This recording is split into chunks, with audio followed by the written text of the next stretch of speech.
नागरिकता संशोधन कानून के समर्थन में आज हिसार के तमाम अधिवक्ताओं के साथ शहर के कई बुद्धिजीवियों ने उपायुक्त डॉक्टर प्रियंका सोनी को प्रधानमंत्री नरेंद्र मोदी के नाम ज्ञापन सौंपकर इस बिल का विरोध करने वाले लोगों और विरोध के नाम पर सरकारी संपत्तियों का नुकसान करने वाले लोगों के खिलाफ सख्त से सख्त कार्रवाई करते हुए सरकारी संपत्ति के नुकसान भरपाई उन्हीं से करवाने की मांग की। इस दौरान अधिवक्ता परिषद हरियाणा के प्रांतीय अध्यक्ष एडवोकेट राजेश जैन, स्वामी चैत्यानंद कुलपति धीरणवाल गुरुकुल, विभाग संघ संचालक हिसार पवन कुमार कौशिक और मेयर गौतम सरदाना समेत तमाम लोगों ने आज ज्ञापन सौंपा। इस दौरान अधिवक्ता परिषद हरियाणा के प्रांतीय अध्यक्ष राजेश जैन और अन्य लोगों ने इसी की अधिक जानकारी दी। आज हमारे लिए बड़े सौभाग्य की बात है, सीनियर सिटीजन अमेंडमेंट एक्ट पर आज हमने ज्ञापन डीसी साहब को दिया है और उस ज्ञापन में ये मांग की है कि जो एंटी सोशल एलिमेंट्स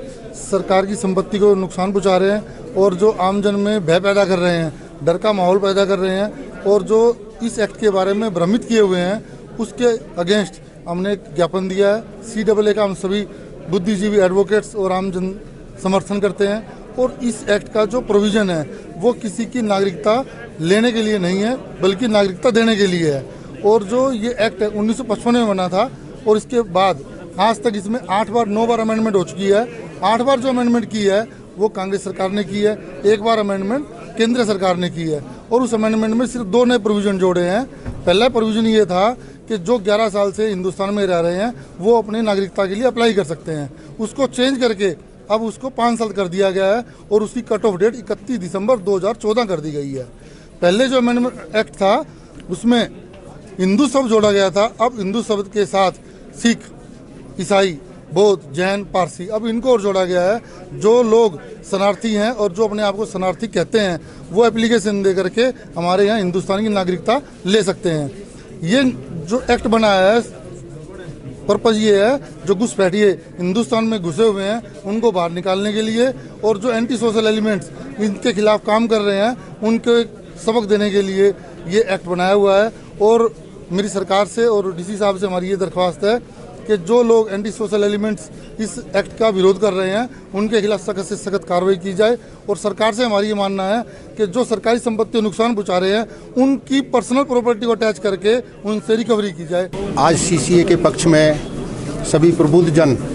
और सभी देश प्रेमी रखने वाले सारे संगठन लोग CCA का समर्थन कर रहे हैं। उन लोगों के विरोध में आए हैं जो CCA का विरोध करके एक मंच लगाते हैं, राष्ट्रीय संपत्ति को नुकसान और देश की अस्मिता को नुकसान पहुंचाने का प्रयास कर रहे हैं। ऐसी गंदी विचारधारा का लोगों के बीच में संदेश देते हैं वो लोग कि ये देश में इस तरह का माहौल जो खराब कर रहे हैं, उनके विरोध में CCA के समर्थन में हम सब लोग आए हैं। ये राष्ट्र हमारा है और इस राष्ट्र की संस्कृति, इस राष्ट्र के संविधान के प्रति हम पूर्ण समर्पित होकर इसकी संप्रभुता की रक्षा के लिए हम सभी देशवासियों से आह्वान करते हैं कि इसकी संपत्ति की और संप्रभुता की रक्षा के लिए हम सब संगठित होकर इसका खुले दिल से समर्थन करते हैं और राष्ट्र की रक्षा के लिए हम कृत संकल्पित होकर आप सब लोगों का भी समर्थन चाहते हैं। अधिवक्ता परिषद के बैनर तले जितने भी हिसार में सामाजिक, धार्मिक और शैक्षणिक संगठन हैं सभी CAA का समर्थन करते हैं और इसके विरोध में जो बिना इसको पढ़े, बिना इसको जाने भ्रम फैला रहे हैं और राष्ट्रीय संपत्ति को नुकसान पहुंचा रहे हैं, उनके विरुद्ध कठोर कार्रवाई करने के लिए हमने ज्ञापन दिया है। उनको भी पता है इस CAA का उनके ऊपर कोई असर नहीं पड़ने वाला है, लेकिन क्योंकि माहौल ख़राब करना है और इसका भ्रम फैलाना है और राष्ट्रीय संपत्ति को नुकसान करना है, उनका अपना जो हित है, अपने हित को पूरा करने के लिए वो ये सब भ्रम बहला रहे हैं और राष्ट्रीय संपत्ति को नुकसान पहुंचा रहे हैं। उनके विरोध में और CAA का समर्थन में यहाँ की जितनी भी धार्मिक, आर्थिक और सामाजिक, शैक्षणिक संस्थाएं हैं सभी ने और प्रबुद्ध जन जो यहाँ मिल करके अधिवक्ता परिषद के बैनर तले ये आज इसका समर्थन किया है और ज्ञापन सौंपा है